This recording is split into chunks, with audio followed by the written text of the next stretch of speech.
4.15 총선 이제 이틀 앞으로 다가온 가운데 앞서 진행된 사전투표는 역대 최고치를 기록했습니다. 네, 민주당은 낙관론 경계를, 통합당은 여당 견제론을 부각하면서 막판 표심 잡기에 나섰습니다. 오늘 패널 두 분 소개해드리겠습니다. 이종근 시사평론가 그리고 최진봉 성공회대 교수 나오셨습니다. 안녕하십니까? 네. 안녕하세요. 안녕하세요. 네. 예, 앞서 영상에서도 봤지만 여야 모두 지금 엄살 경쟁의 한층인데요. 이 앞서서 이제 끝난 그 투표율부터 좀 이야기를 해보겠습니다. 27% 가까이 기록을 했는데 역대 그렇죠. 최고치 아닙니까? 네, 그렇습니다. 여야는 그런데 이를 두고 지금 해석이 각각 다른 것 같습니다. 네, 맞은 인수격으로 해석을 하죠. 예. 자기들한테 유리했다고. 저는 근데 지금 상황에서 뭐 투표가 어느 정도 높아진 게 어느 한 당이 유리하다고 일방적으로 판단하기 어려운 상황이라는 생각이 들어요. 왜냐하면 기본적으로 예전에는요, 투표율이 높으면 젊은 층이 더 많이 나오기 때문에 진보 진영이 유리하다 이런 얘기가 있었어요. 그런데 이번 투표를 보면 두 가지 특징이 있는데 하나는 이 코로나19 사태 때문에 사람들이 좀 안전하게 투표를 하고 싶은 열망이 있었던 것 같아요. 그러다 보니까 기본적으로 많은 사람이 몰리게 되는 본 투표 당일보다는 미리 해서 다른 사람이 좀 없을 때 미리 하겠다 이런 안전 심리가 좀 작용한 것 같고, 네. 두 번째는 이제 직장에 다니거나 아니면 바쁘신 분들 같은 경우에는 투표 당일, 본 투표 당일날 본인이 사는 지역구에 가서 그건 투표를 해야 되거든요. 근데 이번 사전 투표 같은 경우 언제 어디서나 누구나 할 수 있는 그런 투표가 되다 보니까 편리성이 또 일정 부분 작용했다. 예. 그렇다고 하면 꼭 어느 한 진영이 유리하다고 판단하기보다는 기본적으로 본인들의 편의성과 편리성과 코로나19의 사태에 대한 어떤 반응이기 때문에 예. 지금 당장 투표율이 높기 때문에 어느 정당이 유리하다 이렇게 단정적으로 얘기하는 어려운 상황이라는 생각이 듭니다. 예. 뭐 각 정당의 유불리를 따지기엔 좀 이르다 이런 말씀이신데 네. 평론가님은 어떻게 보십니까?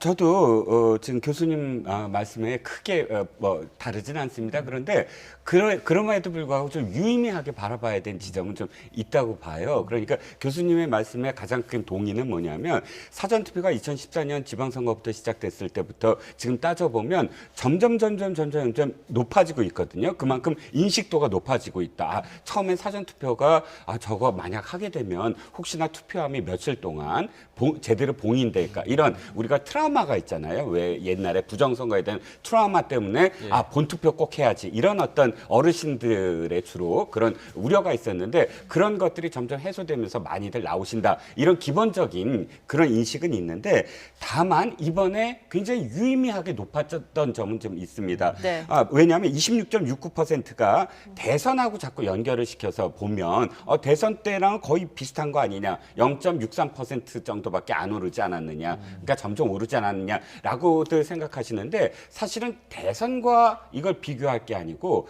총선과 비교를 해야 되는 것이거든요. 네. 이유는 한 가지입니다. 총 투표수가 투표율이 달라요. 그러니까 지금 총선은 언제나 50%대예요. 60%를 넘긴 적이 없습니다. 58%, 57%, 55% 이런 50%대인데 대선은 70%대예요. 예. 77%, 뭐 76% 여기서의 26%와 그러니까 총선은 총선끼리 비교를 해야죠. 예를 들자면 내가 총선은 꼭 투표해야 돼라고 생각하는 전체적인 이 숫자가 50%대거든요.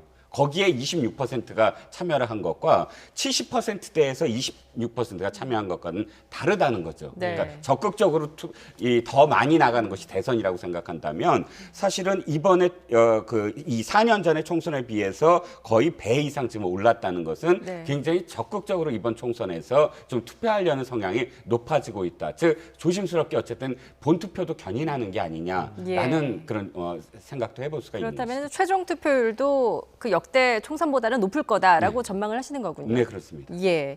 자, 이번 사전 투표율을 보면은 그 서울 종로 동작을 지역 네. 그리고 대구 같은 경우에도 전체 투표율은 낮은데 수성 갑 지역은 또 높더라고요. 그러니까 그렇죠. 격전지가 좀 높았어요. 어떻게 봐야 됩니까? 격전지가 높다고 하는 것은 이미 이제 후보를 결정했다는 거잖아요. 그러니까 예. 사전 투표에 나오신 분들 중에 특징 중에 하나가 뭐냐면 이미 누구를 찍어야 될지를 결정하신 분들이에요. 그러니까 이후에 예컨대 사전 투표 이후에 본 투표까지 며칠이 더 있잖아요. 그때 무슨 일이 일어날지 아무도 모르는 일이고 거기서 영향을 받아서 결정을 하는 사람도 있을 텐데 사전 투표에 나오셨다고 하면 어느 정도 그 전에 뭐 상관없이 나는 누군가를 지지하겠다는 의지가 있다는 거예요. 있잖아요. 그만큼 이 격전지 같은 경우에는 새 결집, 즉 각 진영의 새 결집이 강하게 이루어지고 있다. 그러니까 결국 자기가 지지한 후보가 당선되도록 만들려는 의지가 강하기 때문에 사전투표에 더 많이 나올 수밖에 없는 거죠. 그럼 결국 뭐 앞으로 어떤 일이 일어나든 그 지지하는 후보나 정당을 바꾸지 않겠다라는 의지가 더 강하다고 볼 수 있거든요. 네. 그러다 보니까 격전지는 결국 새 대결이나 새 결집이 커질 수밖에 없고 그 영향이 결국은 미리 후보를 결정한 선택할 후보를 결정한 사람들이 더 많이 투표장에 나올 수밖에 없는 요인으로 작용했다 이렇게 볼 수 있을 것 같습니다. 예. 이제 실제 이틀 뒤에 이제 본 투표율이 어떻게 나올지도 좀 지켜보는 것도 하나의 관전 포인트가 될 것 같습니다. 예. 저희가 이제 차명진 후보의 이야기를 좀 해보겠습니다. 세월호 유가족 관련 막말로 논란을 빚었었는데 결국 당에서 제명이 됐습니다. 미래통합당이 오늘 긴급 최고위원회를 열고 이런 결정을 내렸는데요. 황교안 대표의 발언 잠시 들어보겠습니다. 국민의 마음을 상하게 할 수 있는 이런 발언에 대해서 좀 자제하도록 기회를 줬습니다. 그럼에도 불구하고 다시 그런 발언을 한 부분에 관해서 최고위원회가 심각하게 중요하게 판단한 것입니다. 예. 앞서 이제 통합당 윤리위가 제명이 아닌 탈당 권유를 하지 않았습니까? 그런데 오늘 긴급 최고위가 열려서 결국 제명을 결정을 했습니다.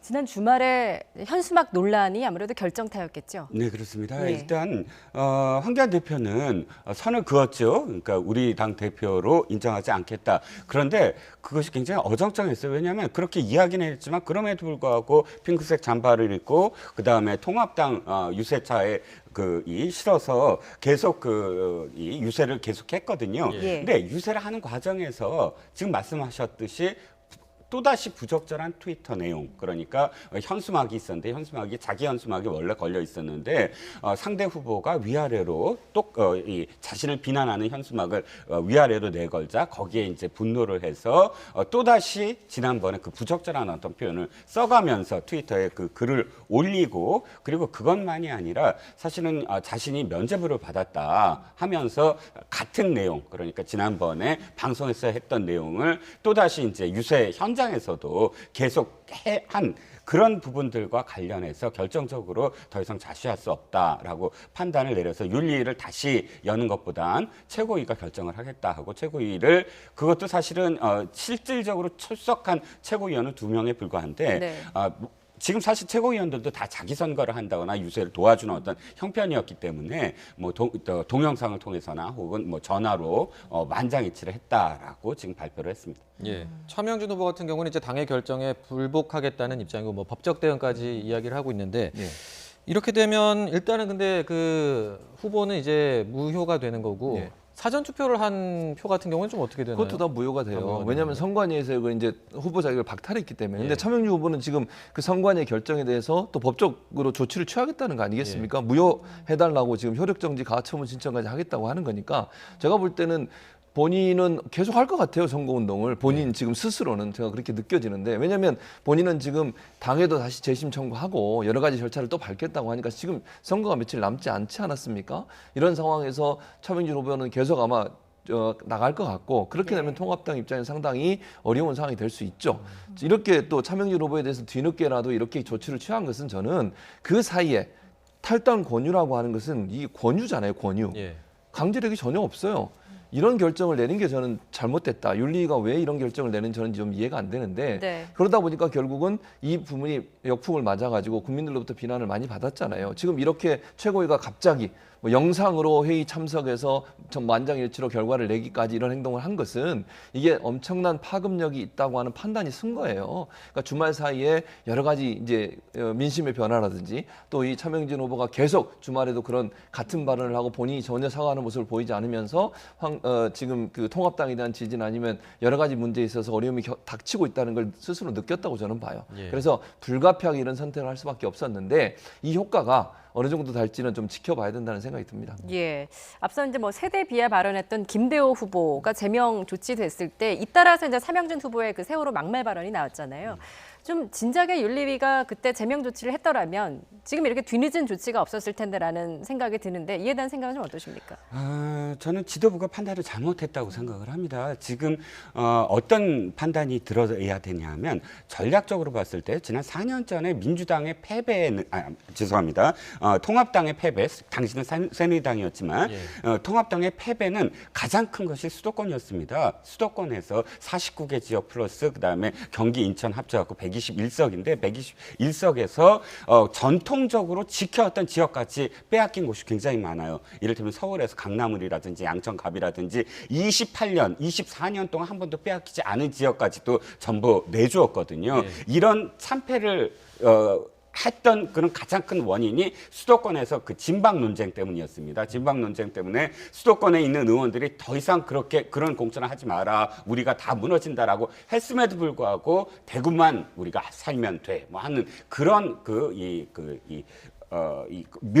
밀어붙이는, 그러니까 진박 공천을 밀어붙이는 그런 모양 때문에 사실은 수도권 참패로 이어졌습니다. 근데 지금 비슷한 양상이었거든요. 예. 그러니까 이런 어떤 막말들이 이어지면서 수도권을 어떻게든 탈환해야 되고 어떻게든 수성을 해야 되고 어떻게든 공성을 해야 되는데 수도권에서 무너지는 그런 그 상황이 이번 주말이 가장 중요했는데 그 수도권의 그 가장 큰 주말 유세가 망치고 있다.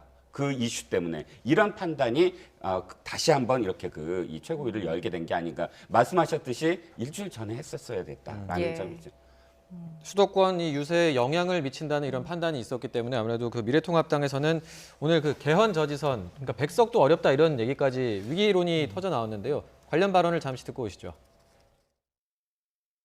개헌 저지선 또는 여당이 지금 얘기하는 180석 수준의 국회를 일방적으로 독점적으로 운영할 수 있는 운석을 저지해 주시기를 간곡히 부탁드립니다. 그렇게 이야기하셨어요? 네네. 개헌 저지선이 어렵다고? 개헌 저지선이 어렵다고? 엄살 떠느라고 그러겠지. 그런 얘기 다 부질없는 얘기예요. 결과를 보고서 얘기할 거지. 뭐 미리서 뭐 이런저런 얘기해봐야 아무 소용이 없어. 예. 박형준 위원장은 지금 100석도 어렵다라고 했는데 김종인 위원장 같은 경우 엄살이다라고 했거든요. 예, 어떻게 보십니까? 저는 김종인 위원장이 말이 맞다고 생각해요. 그러니까 그 말은 결국 박형준 위원장 입장에서는 위기감을 자꾸 증폭시켜서 지지층을 끌어내려고 하는 거죠. 그리고 중도층 중에도 이제 갈팡질팡 하시는 분들한테 이렇게 너무 많은 의석을 한 당이 미뤄지면 독재가 될 수 있다. 우리가 견제할 수 있는 능력을 달라. 이런 얘기를 하고 싶은 거예요. 결국 물론 차명준 후보의 막말 때문에 분위기가 많이 이쪽으로 흐르긴 했지만 그럼에도 불구하고 통합당 측에서는 그 분위기를 다시 반전시키기 위해서는 결국 읍소 전략이 필요하다고 판단한 것 같고 그 읍소 전략을 박형준 위원장이 지금 적극적으로 활용하고 있는 것이죠. 네. 그래서 결국 한 당이 너무 많은 의석을 갖는 것은 너무 위험하다라고 하는 부분을 강조하는 거예요. 우리를 좀 도와달라. 우리가 견제할 수 있는 힘을 달라. 이런 얘기를 하는 건데 선거 전략에서 이제 이런 어려움에 처한 당들이 저런 표현을 많이 쓰고요. 또 밀리는 당들, 예컨대 좀 쫓아가는 입장에 있는 정당 같은 경우에는 저는 읍소 전략을 쓰는 게 일반적이에요. 기본적으로. 네. 그래서 제가 볼 때는 박형준 위원장 입장에서는 어느 정도 떠나간 민심 또는 떠나간 어떤 중도층의 표심을 다시 불러오기 위해서는 견제 세력으로서 역할을 할 수 있도록 해달라고 하는 일당이 너무 많은 의석을 가져가는 것을 좀 견제해달라 이런 과정에서 읍소 전략을 펼치는 게 아닌가 하는 생각이 들고 저는 김종인 위원장 말처럼 그렇게 뭐 100석 이하 모르겠습니다. 어느 정도 될지는 모르겠지만 그 정도까지 될지는 좀 지켜봐야 된다 이런 생각이 듭니다. 예. 평론가님, 초반에는 이제 정부 심판론을 미래통합당에서 꺼냈었는데 지금 이제 어쨌든 뭐 여당 견제론 쪽으로 좀 무게가 실리는 것 같은데 어떻게 그 배경이 뭐라고 보십니까? 결정적으로 그 판세를 바람을 일으켜서 뭔가 뒤집었어야 됐다. 그러니까 터닝 포인트가 있었어야 되거든요. 그러니까 이런 바람들이 지금 수도권까지 밀려와서 수도권에서도 이제 승기를 잡았어라는 판단이 있었으면 아마도 폭주냐 견제냐 지금 현수막이 다 바뀌고 있어요. 그러니까 그 통합당 현수막이 길거리마다 전부 다 통일됐습니다. 폭주냐 견제냐로 어떤 후보도 다 통일한 건 그만큼 이 지금 캐치프레이즈로 가야 된다라는 중앙당의 어떤 지금 이 전략이거든요. 예. 그게 터닝 포인트를 만들지 못했다. 이제는 완벽하게 언더독으로 가야 된다. 언더독이라는 건 아시다시피 개 둘이 싸우는데 사람들이 지나갈 때 위에 있는 탑닥보다는 밑에 깔린 언더독을 동정하는 그런 경향을 이야기하는 것입니다. 예. 그렇다면 사실 이건 언제나 있어 왔어요. 열린우리당 그 정동영 의원이 그렇게 노인 폄하 발언 있을 때도 완전히 그 이 분위기가 좀 몰리니까 전부 다 무릎을 꿇고 한 표를 읍소했고 예. 지난번 4년 전에도 마찬가지입니다. 진박공천 때 그 이 비난을 받으니까 최경환 의원이 전체 대구 후보들을 전부 이끌고 큰 자로 올리면서 읍소를 했거든요. 예. 그러니까 뒤쫓아가는 어떤 그 정당 또는 우리가 그 굉장히 터닝 포인트를 만들려는 때 읍소 전략은 언제나 있어 왔습니다. 예. 그게 진정성 있게 다가가느냐 안 다가가느냐는 건 유권자들의 어떤 판단이겠죠. 예, 그러니까 언더독 어떻게 보면 이제 강자에 대한 견제 심리를 바라고 이렇게 읍소 전략을 한다는 것인데 그럼 역대 선거에서 좀 그게 효과가 있었습니까? 좀 전에 제가 마지막으로 말씀드린 것처럼 이것이 퍼포먼스로 느껴지고 진정성이 안 느껴질 때는 한 번도 그게 제대로 그 이 효과를 발휘하지 못했다는 거예요. 즉 4년 전이 그렇습니다. 최경환 의원이 대구에 내려가서 대구 후보들 할 때 사실은 그때 대구 후보들이 최경환 의원만 이 유세 안 왔으면 좋겠다. 워낙에 그 분위기가 안 좋았거든요. 진박공천이. 네. 그럼에도 불구하고 전부 다 그 개별 유세를 않고 전부 한 12명 정도가 전부 무릎을 꿇고 큰 자로 올렸는데 대구 어떻게 됐습니까? 사실 분위기 안 좋았잖아요. 네. 벌써 무소속 의원 둘에 그 이 민주당 의원 1명 이렇게 당선시켜줬잖아요. 그러니까 이 진정성이 없다라고 느껴진다는 건 느껴졌을 때는 가차없이 그 어떤 읍소 전략도 통하지 않았다는 겁니다. 예. 지금 그러니까 어쨌든 미래통합당 같은 경우에는 뭐 지금 어쨌든 그 읍소 전략으로 나아가고 있고 상대적으로 더불어민주당 같은 경우에는 조금 여유 있는 게 아닌가 이런 또 생각이 들기도 하는데 그런데 이제 민주당에서는 이제 경계를 그 자만을 경계를 하는 것 같아요. 오늘 이해찬 대표가 이제 선거 막바지에 괜히 좀 실수가 있지 않을까 이렇게 단속을 하는 모양새였는데 잠시 발언을 듣고 오겠습니다. 서울과 수도권에 아슬아슬한 박빙 지역이 매우 많습니다. 한 50개 정도만 각 당으로 이제 어느 정도 안정권에 들어갔고 나머지 70군데 정도는 아직도 박빙 지역으로 남아 있기 때문에 이 박빙 지역에서 우리가 얼마를 얻느냐에 따라서 선거 결과는 많이 달라지리라고 봅니다.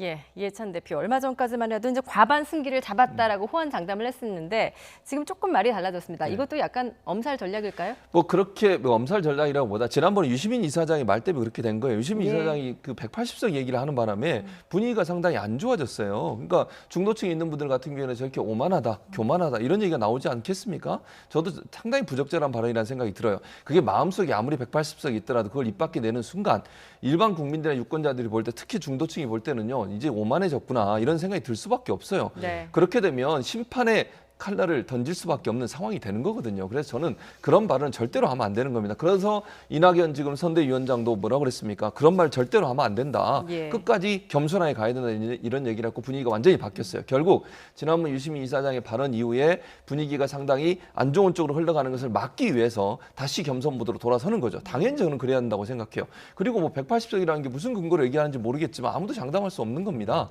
그건 선거가 끝나 봐야 되는 거죠, 결국은. 그래서 저는 민주당이 어쨌든 더 겸손하게 가야 돼요. 최대한 겸손하게 가고 유권자들의 마음을 끝까지 얻기 위해서 최선을 다하는 모습을 보여줘야지 마치 승리에 도취한 듯한 모습을 보여주는 순간 역풍을 맞을 수도 있거든요. 며칠 남지도 않은 이 선거 과정에서 그런 모습이 하나라도 보이게 되면요. 그건 엄청난 타격이 될 수 있습니다. 네. 그래서 이렇게 전략을 바꾼 건 참 잘한 전략이에요. 저는 그렇게 생각하고 예. 마지막까지 절대 오만하거나 교만한 모습을 보이지 않아야 선거에서 이길 수 있다. 그걸 좀 잘 명심해야 될 것 같습니다. 그 평론가님, 미래통합당 같은 경우에도 저 180석 발언을 계속 이제 공격을 하고 있는데 이게 180석이 가진 또 의미가 적지가 않죠. 이게 그냥 뭐 180석이라기보다 앞으로 뭐 향후 전국이라든지 거기서 가진 좀 의미가 있는 거죠. 그렇습니다. 지금 선진화법 때문에 사실 5분의 3이라는 숫자가 굉장히 중요해요. 예전에는 뭐 선진화법 이전에는 과반이었는데 예. 5분의 3만 있으면 선진화법을 어느 정도 무력화시킬 수 있고 또 필리버스터도 못하게 할 수가 있어요. 5분의 3의 동의만 있으면. 예.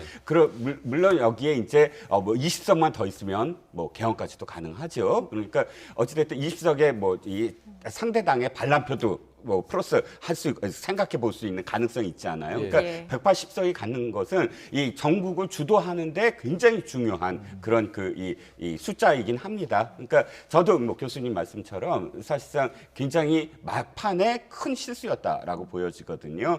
그러니까 절박한 유권자들은 절박한 정당의 표를 주지 이렇게 이 여유 있는 정당에 표를 주지는 않습니다. 네. 근데 굉장히 여유 있고 지금은 옛날과 다르게 인증샷 이런 게 굉장히 없어졌어요. 야당 때는 이 진보 진영이 굉장히 인증샷이라든지 또 이 투표 동료가 활발했거든요. 예. 근데 지금은 굉장히 조용합니다. 그만큼 지금은 우리가 이길 수 있다라는 확신이 너무 지나치게 크지 않나라는 생각이 또 드는. 예, 뭐 유시민 이사장이 이제 그 유튜브 방송에서 한 말이었었죠. 비례의석 합쳐서 범진보 180석이 불가능한 것이 아니다라는 발언을 하면서 지금 정치권에서 논란이 됐는데 어떻게 보십니까? 최근 자체 판세 분석을 볼 때 지나친 낙관론이다 이렇게 판단하십니까? 저는 지나친 낙관론이라고 봐요. 뭐 많으면 과반 정도까지는 우리가 생각해 볼 수 있지만 지금 상황에서 180석을 뭐 할 수 있다라고 얘기하는 것은 낙관론이라고 저는 생각합니다. 박빙 지역도 아직 남아 있는 상황이고요. 예. 그리고 표심이 막판으로 갈수록 지금 현재 깜깜이 선거가 되면서 여론조사 결과도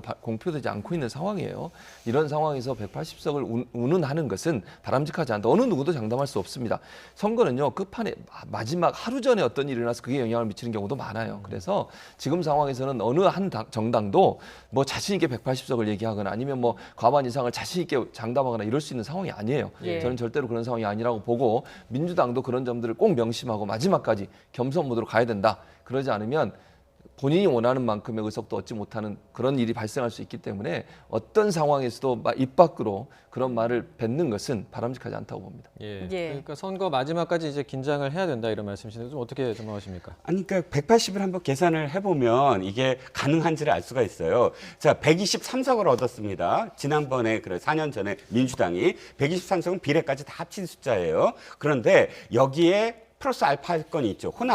호남의 지역구 25석은 아마도 국민의당이 지금 민생당으로 바뀌었지만 25석을 가져가기 힘든 상황입니다. 거기서 최소 20석 이상을 가져오겠죠. 그럼 143석입니다. 여기에 비례가 플러스 되겠죠. 근데 이 더불어 시민당 비례가 10석이라고만 쳐도 153석입니다. 153석이고요. 그럼 나머지가 어떻게 되죠? 정의당과 열린민주당이 30석을 빼면 27석. 그러니까 각각 15석 정도는 14석 정도는 가져가야 180석이 됩니다.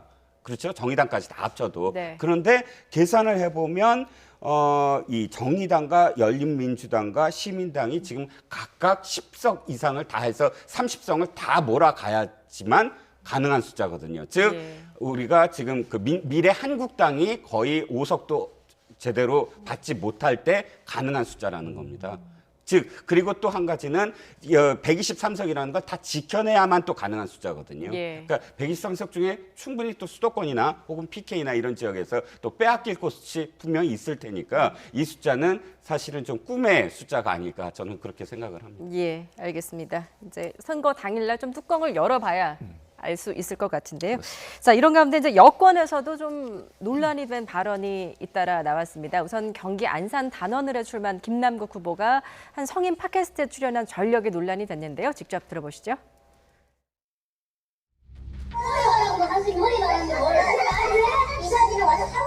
저 정도면 바로 한 달 뒤에 결혼 결심했습니다. 예, 김남국 후보 과거 인터넷 라디오 방송에 출연해서 한 말이 논란이 됐는데 뭐 어떤 발언을 한 겁니까? 그러니까 팟캐스트에서 김남국 후보죠. 김남국 후보가 이런 예를 들면 좀 문제가 되는 발언을 하지는 않았어요. 지금 들어본 것처럼 그냥 마지막에 했던 말이 저 정도면 바로 한 달 뒤 결혼을 결심할 수 있습니다. 이 말을 한 거고 앞에 진행자들, 남자 진행자가 3명이 있는데요. 그 진행자들이 한 말이 문제가 되는 거예요, 지금. 네. 그래서 저 팟캐스트가 저는 이제 부적절하다고 봐요. 물론 팟캐스트라고 하는 것이 개인들이 원하는 사람이 돈을 내고 듣는 거거든요. 그러니까 예. 이게 일반 방송과 동일한 기준에서 어떤 그 수준을 맞춰야 된다 이렇게 볼 수는 없어요. 팟캐스트가 갖고 있는 특징상. 예. 그리고 저거는 유료로 듣기 때문에 원하는 사람만 들어가서 듣는 예. 거잖아요. 그럼 보는 건 아니고 목소리를 듣는 거니까. 그런 상황에서 동일한 기준의 방송 심의를 하거나 아니면 규정을 한다는 것은 바람직하지 않다고 저는 생각하는데 문제가 된다면 저는 이렇게 생각해요. 김남국 후보가 저게 같이 출연했다. 이건 문제 삼는 거는 뭐 어느 정도 이해가 돼요. 그런데 김남국 후보가 저기서 음란한 발언을 하거나 아니면 무슨 문제가 될 수 있는 발언을 한 건 없어요. 그리고 본인은 본인의 그 해명에 들어보면 본인은 그냥 출연자로 와달라고 해서 간 것이고 본인은 거기서 연애 못하는 남성의 한 예가 돼서 거기서 상담을 받는 과정이었다. 그 과정에 남자 출연자들이 저런 이제 약간 좀 문제가 될 수 있는 발언들, 여성에 대해서 그런 발언들을 했고 그 장소에 여성들도 4명인가가 있었다고 그러더라고요. 그 출연자 중에 같이. 그래서 거기서 얘기가 됐었고 그런 상황에서 본인은 그런 내용이 있는지도 모르고 가서 그냥 그런 자리라는 걸 나중에 알게 됐다. 예. 그리고 저 방송에 어느 정도 출연을 하다가 문제가 돼서 본인은 탈퇴했다라고 얘기를 하고 있어요. 그래서 문제가 되는 건 이건 거예요. 제가 이제 만약에 저게 문제가 되려면 출연했다는 자세에 대해서 문제를 삼을 수는 있다고 생각해요. 저런 방송에 왜 출연했냐 예컨대. 예. 그러나 김남국 변호사가 발언 내용 중에 무슨 뭐 특별히 문제가 되는 발언을 하지 않았다는 점은 명확히 할 필요가 있고 또 하나 바로 잡아야 될 게 김남국 후보는 본인이 진행자가 아니고 분명히 출연자의 한 명이었다는 점 본인이 해명하고 있습니다. 예. 예. 그 본인이 발언을 한 건 아니라고 하지만 이제 미래통합당 박순자 후보, 그러니까 상대 후보 쪽에서는 지금 후보 사퇴까지 이렇게 주장을 하고 있거든요. 잠시 저희가 발언을 들어보고 이야기 계속 이어가 보도록 하겠습니다. 네, 들어보시죠. 민주당이 김남국 후보의 흠결을 사전에 검증하지 못한 채로 청년 전략 공천을 하였고 김 후보는 디지털 성범죄에 참여해 성유린 생태계를 만든 자들까지 처벌에 포함시켜야 한다고 주장하면서 안산 시민들을 우롱하였습니다. 절대 그냥 넘어갈 수 없는 사안입니다. 제대로 검증 없이 낙하산 공천을 자행한 민주당은 국민들께 사죄하십시오. 예, 박순자 후보 뭐 이대로 넘어갈 수는 없다라고 지금 공세를 펼치고 있는데 평론가님께서는 어떻게 보십니까? 자, 우리가 그 미투 운동이 활발해졌을 때를 한번 다시 되돌아가서 생각해 보시면 그때 어떤 일들이 있었냐면 자, 대학교에서 남성들이 여학생들을 동료 여학생들의 몸매 등을 갖고 서로 이야기 나누는 대화방이 공개가 됐습니다. 예. 그때 그 비난은 여학생들의 비난은 어떻게 됐냐면 그 안에서 이야기하지 아니한 사람들도 역시 동일하게 비판을 받았습니다. 왜? 같이 그것을 즐겼기 때문에 네. 듣는 것, 그 방 자체. 우리 엠번방 사건을 다시 돌아볼까요? 지금 엠번방도 거기에 직접적으로 돈을 내서 무엇을 요구하고 한 사람만이 아니라 거기에 들어간 사람까지도 우리는 확대해서 지금 비판을 합니다. 그만큼 우리는 젠더 감수성에 대한 기준이 높아지고 있다는 거예요. 이 방송은 처음부터 본 방송은 색드립이라고 표현되는 선정적 농담과 욕설 난무한다라고 3연고전이라는 방송이 이미 규정을 한 상태예요. 규정을 해서 방송을 했고 그리고 지금 여기서 소개되지 아니한 부분 그러니까 지금 김남국 후보가 안에서 동의한 동의한다는 건 뭐냐면 아까도 동의했잖아요. 동의가 딴 게 아니고 그래요? 저 정도면 결심할 수 있습니다. 저 정도가 뭐죠? 지금 여성의 몸매를 갖고 얘기하는 거예요.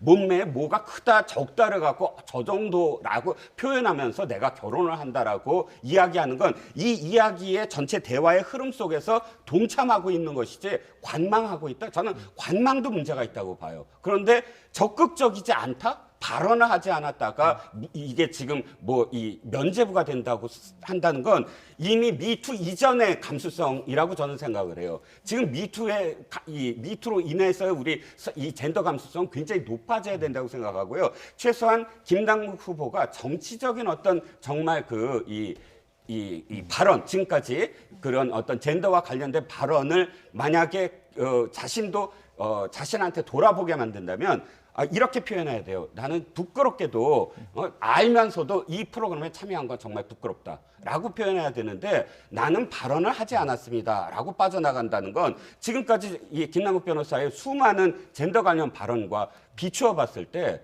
저는 이해가 가지 않습니다. 그러니까 면죄부가 아니고 김남국 변호사는 이렇게 얘기하는 거예요. 본인은 저런 발언이 나올 걸 예상하지 못하고 갔었고 그 자리에 참석해서 저런 발언이 나와서 상당히 부담스럽고 불쾌했다. 그리고 나중에 본인이 유감을 표명했어요. 이 사건 이후에 그런 방송에 제가 출연한 것 자체에서 유감을 표명한다. 저는 면죄부를 줄 생각이 전혀 없습니다. 제가 말씀드렸잖아요. 저 프로그램 자체에 저는 동의할 수 없고 잘못된 프로그램, 물론 잘못된 프로그램 표현보다 저거는 정말 저런 생각을 갖고 있는 분들이 같이 하는 방송이니까 그 방송에 간 것도 저는 김남국 변호사가 실수한 거라고 생각해요. 그러나 이제 저는 그렇다고 해서 김남국 변호사가 지금 말씀하신 것처럼 정말 저 사람들의 말에 100% 동의하고 그런 생각을 갖고 있었다고 단정적으로 얘기하는 것도 저는 너무 나간 표현이라는 생각이 들어요. 그러니까 그런 방송에 나가서 출연한 것 자체를 비판할 수 있어요. 저는 그렇게 생각해요. 그러나 그렇다고 해서 김남국 후보가 그런 생각을 아예 애초부터 갖고 있었다고 생각하시는 것은 너무 지나친 과장이라는 얘기를 드리는 거예요, 제가 이해 안 가는 게 잘 아시다시피 팟캐스트는요. 그러니까 지금 YTN에 저희가 와서 무엇을 이야기하는지 모르고 올 수도 있어요. 하지만 팟캐스트는 돈을 벌어야 되기 때문에 이미 선전을 하고 우리가 어떤 방송입니다라고 이미 규정돼서 방송을 하는 곳이에요. 그런데 이 선정적인 어떤 내용이 나는 몰랐다라고 참여한다는 건 아시잖아요. 팟캐스트에서 그렇게 참여할 수 있습니까? 선정적인 내용이라 하더라도 그때 그 진행자들이 즉석에서 발언한 내용이 어떤 내용이 될 것까지 다 예측하고 갈 수는 없는 거잖아요. 그러니까 선정적인 방송이라고 하는 것을 알고 갔을 수도 있어요. 그러나 거기서 그렇게 선정적이란 발언 내용과 정말 여성을 어떤 그 신체적으로 어떤 규정하고 아니면 이렇게 소위 우리가 얘기하는 성희롱에 가까운 그런 얘기를 할 수, 물론 거기서 그렇게 했는지 제가 모르겠습니다. 안 들어서. 그러나 그런 내용까지 다 알고 갔을 가능성에 대해서 우리가 예측하는 것은 그건 너무 섣부른 예측이라는 말씀을 드리는 거예요. 예, 예, 알겠습니다. 일단 알겠습니다. 그 민주당이 방송 내용도 살펴보겠다고 했고 네. 그러다 보니까 이제 앞으로 그 이 사안을 가지고 어쨌든 뭐 정의당 쪽에서도 뭐 부적절한 발언이었다 이런 반응이 나오고 있고 하다 보니까 이걸 이제 민주당이 어떻게 대응을 하느냐를 좀 앞으로 좀 지켜봐야 될 것 같습니다. 예, 이번엔 저희가 또 다른 이야기를 좀 해보겠습니다.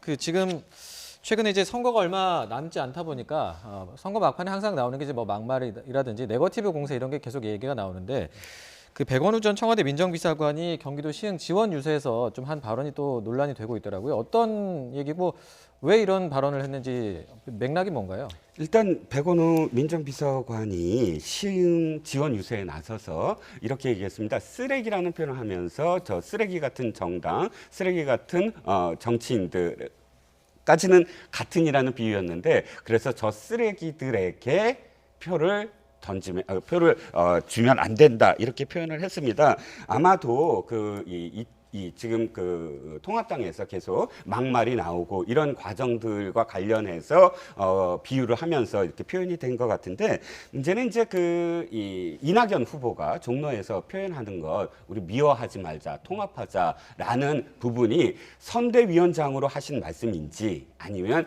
개인 후보로서 황교안 후보의 전략상 얘기한 건지가 모호한 게 만약에 선대위원장으로 그렇게 말씀하셨으면 전체적으로 이 자신의 어떤 그런 뜻이 모든 유세나 모든 후보에 다 동일하게 돼야 되지 않겠습니까? 한쪽은 막말을 하더라도 그러니까 뭐 언제나 미워하지 않겠다. 나는 인정하겠다라고 그렇게 말씀하셨으면 백원우 지금 그 전 비서관의 표현도 사실은 대단히 부적절하므로 선대위원장으로서 사실은 한번 경고를 했었어야 돼요. 왜? 자신이 이야기한 것과 굉장히 다르잖아요.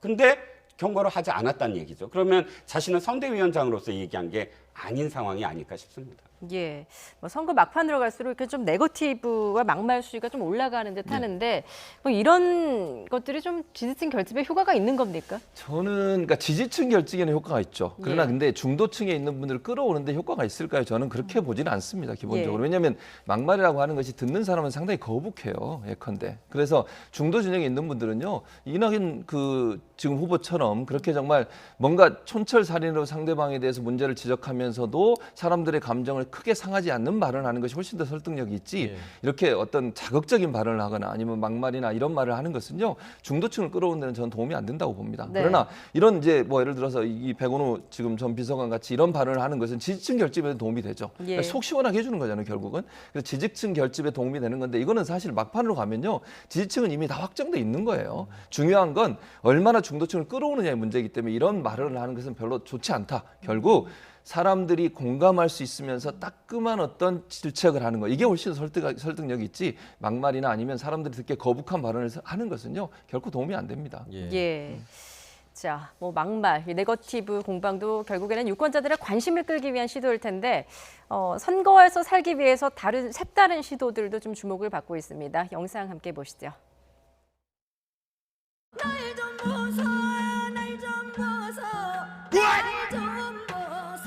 문재인 정권의 복지에 맞서 가열차게 싸우겠습니다. 사전 투표율 26%가 넘었기 때문에 라면 26개. 마지막 26번째 라면 먹도록 하겠습니다. 더불어민주당은 저희를 외면하는 것을 넘어 끊임없이 밀쳐냈습니다. 문재인 정부의 성공을 위해, 문재인 정부의 개혁 완수를 위해, 문재인 정부의 성공을 위해 무엇이 필요한지 한 번만 더 생각해 주십시오.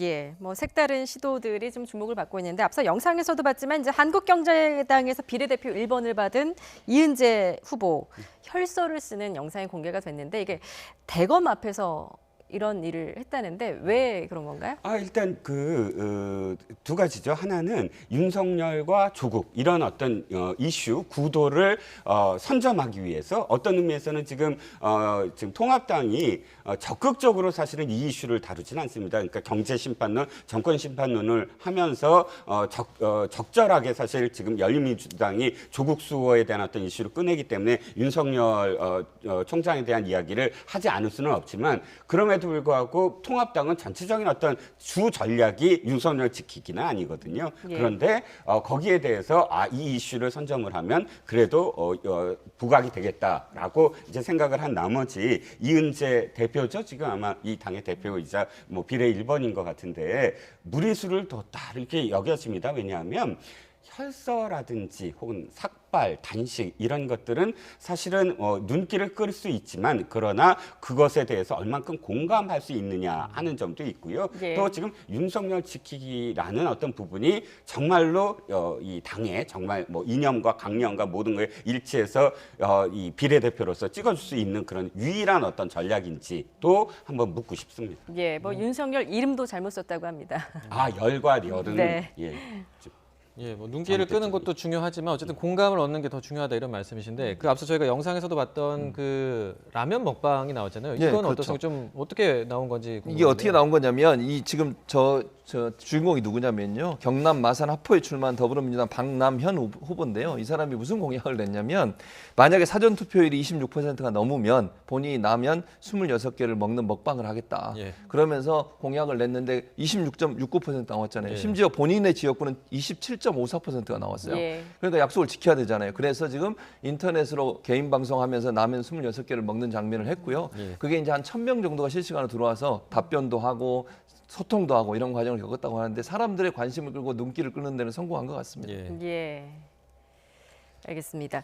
자, 그런가 하면 이제 열린민주당, 더불어시민당은 뭐 연일 대통령 마케팅에 사활을 걸고 있는데 뭐 문 대통령 지지율이 지금 최고치를 기록하고 있기 때문이겠죠. 네, 그렇습니다. 그러니까 어떤 의미에서는 더불어민주당이 문 대통령과 관련된 그런 사진을 찍고 유세를 하는 것은 이해가 가죠. 왜냐하면 집권 여당이기 때문에. 그런데 이제 열린민주당이 저렇게 나선 것을 보면서 사실 기시감이 좀 들어요. 어떤 기시감이 드냐면 옛날에 친박연대 뭐 이런 정당들 있지 않습니까? 네. 그러니까 분명히 그 당시에는 새누리당과 다른 정당이었는데 그 당이 도리어 이 다른 당의 어떤 의원에 불과했어요. 당시 박근혜 의원이었잖아요. 대통령도 아니고 한 평의원을 뭐 지지하는 또는 이 옹호하는 그런 정당을 만든 것도 사실은 좀 헌정사상 처음이었는데 예. 지금은 대통령과 관련된 집권 여당이 있는데도 불구하고 다른 당이 도리어 그 대통령과 더 가깝다 하는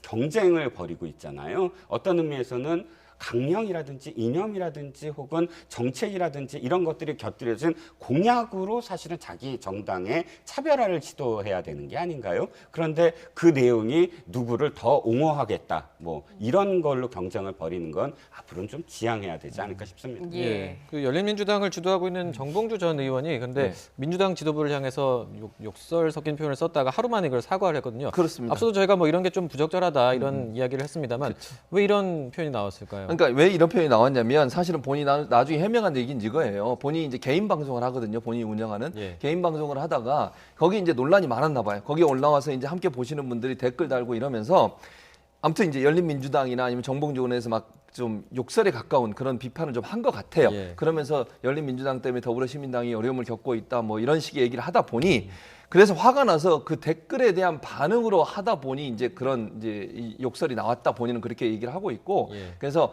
더불어시민당이나 더불어민주당에 있는 분들을 저격하기 위해서 한 말은 아니었고 댓글에 올라온 글에 대해 반박을 하다 보니 너무너무 화가 나서 왜냐하면 요즘 보면요 이 댓글 안에서 두 정당을 지지하는 사람이 싸우는 경우가 많이 있습니다. 예. 지금 네. 진보 진영의 그 유튜브나 이런 데서 그러다 보니 거기에 이제 격분해서 그렇게 했는데 나중에 사과를 했어요. 그래서 저는 그래도 좀 참았어야 되는데 정봉주 전 의원이 그런 모습을 보인 것은 바람직하지 않고요. 그러나 어쨌든 빨리 사과하고 부분이 잘못한 걸 인정한 것은 또 잘한 거라고 생각을 합니다. 예.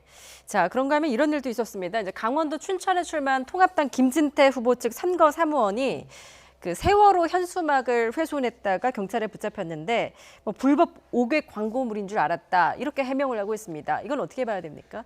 그 해명도 적절하지 않죠. 예. 왜냐하면 불법 5개 광고물은 누구다 다 철거할 수는 없습니다. 불법 5개 광고물은 시청이나 구청 공무원이 하는 것이지 그것을 뭐 불법이라고 판단하는 것도 사실 개인이 그냥 그 일반 시민이 할 수 없는 것이거든요. 그 판단 자체도 사실은 공무원이 하는 것이기 때문에 그 해명도 적절치 않고 또 이 부분이 어찌 됐든 지금 차명진 의원과 관련해서 본의 아니게 전 당에 지금 누가 끼쳐진 상황이잖아요. 세월호 이슈가 당이 공식적으로 세월호에 대해서 이슈화한 것도 아니고 그러면 각 후보들이 굉장히 조심해야 돼요. 네. 그런데 그럼에도 불구하고 선거 사무원이라는 것은 어차피 지금 공식적인 어떤 선거 운동원이에요. 선거 운동을 함께하는 뭐 사무를 보든 보조를 하든 그런 사무원이 했다고 한다면 개인적인 일탈 행위였다 하고 사과를 했지만 그러나 김진태 후보도 사실 공식적인 사과가 있어야 된다라고 봅니다. 예. 알겠습니다. 이번에는 그 사전 투표와 관련해서 서울 강남의 한 복지법인이 그 관내 장애인분들에게 안내문을 보냈는데 이게 좀 논란이 됐거든요. 그렇습니다.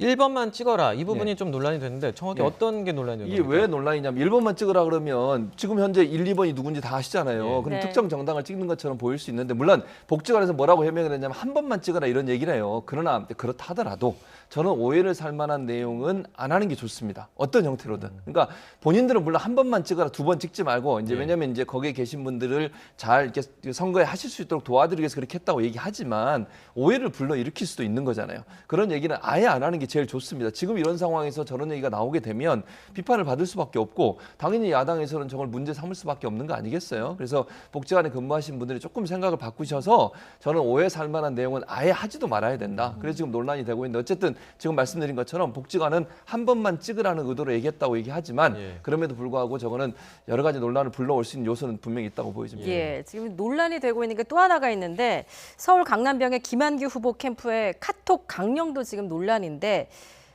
2번을 지지하는 부모님 투표 안 하게 설득하라라는 게 올라왔다는데 이건 또 뭐 어떻게 된 겁니까? 네, 지금 그러니까 강남병 김한구 후보 캠프에 이제 카톡방에 이제 운동원들이나 자원봉사자들이 함께 이제 그 서로의 어떤 의견을 교환하는 방이었다고 합니다. 그런데 여기에 아이디어 하나가 올라온 거예요. 그 아이디어가 자원봉사자가 올린 아이디어인데 2번을 찍는 부모님들, 그러니까 어르신 세대가 주로 이제 2번을 찍는다. 2번을 찍는다는 건 어쨌든 통합당을 찍는다는 이야기겠지요. 예. 통합당을 지지하는 그런 어르신들을 투표장에 안 나가기 위해서 설득하는 방법은 코로나19 이해를 드는 것이다 라고 이야기하면서 아주 자세하게 그러니까 그런데 가면 매우 위험하고 밀폐 공간이 투표장에 가면 이렇게 그러니까 전염될 수 있으므로 투표는 다음에 얼마든지 할 수 있으니까 지금은 집에 안전히 계세요 라고 설득을 하시면 2번을 찍으실 분들이 안 나갈 수 있다라는 뉘앙스로 글을 올렸다는 겁니다. 그러니까 김한규 후보 측은 오픈된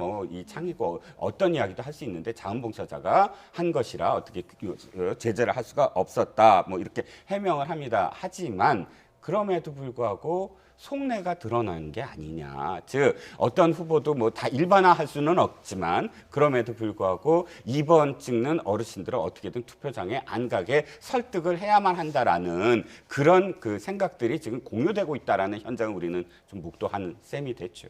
예. 일단 뭐 공식 선거 운동원이 아니까 그 글을 쓴 사람이 공식 선거 운동원이 아니다 이렇게 얘기를 하고 있는데 논란이 있었습니다. 그리고 이제 무소속 홍준표 후보 같은 경우는 출근길에 유세 도중에 이제 위협을 받았다고 해요. 골프채로. 네. 어떤 상황이었나요? 그러니까 이게 아침에 오전 7시 40분에 수성구에 있는 두산 오거리에서 선거운동 이제 출근하는 분들 인사하잖아요.